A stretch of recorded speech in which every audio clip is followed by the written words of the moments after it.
There's not one thing that we know either causes you to get colorectal cancer or prevents it. It's multifactorial. It's eating a healthy diet and living a healthy lifestyle and being a healthy weight, all of these things. But we do think that a high fiber diet may be protective. Just because you eat a lot of fiber doesn't mean you can skip your colonoscopy and you don't have to worry about anything. But there are studies that show that a high fiber diet may help to protect. Diets with fruits and vegetables, whole grains, reducing alcohol intake, those are kind of the key components. I don't think I mentioned this before, but there are some data that recommend taking low-dose aspirin, but that is something that you should discuss with your primary care physician because that may have its own risks as well.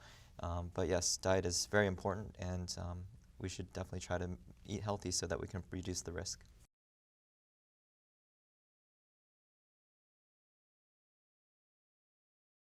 If you experience changes in your bowel habits, so whether it's alternating between constipation or diarrhea or something is different, or you notice blood in your stool or bloating or weight loss, or you're feeling fatigue, things like that should prompt seeing a physician and having some tests done. Obviously, those symptoms don't mean that you have cancer, but those are the first symptoms where you should start to get things investigated.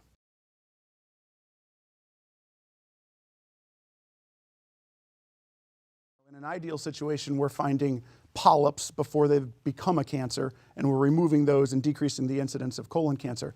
But if we find an early stage cancer, that can be very curable with surgery.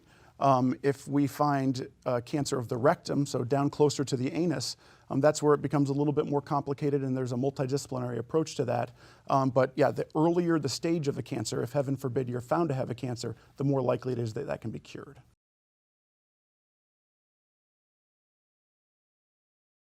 For years, the standard has been when you turn 50, that's when sort of the general population should have a screening colonoscopy.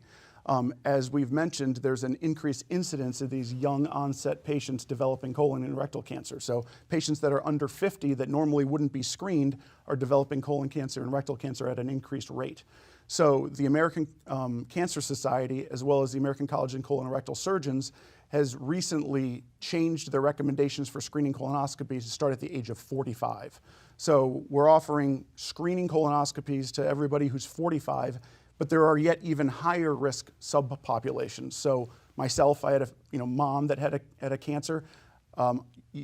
Myself or somebody with a parent should have a colonoscopy at the age of 40 or 10 years before they were diagnosed. Colonoscopy is definitely the gold standard for prevention and screening. Basically, you have to drink this very salty solution called a bowel prep that gives you, unfortunately, diarrhea, and it cleans out your GI tract. And then you have some sedation, so you're not awake and you're not aware of what's going on.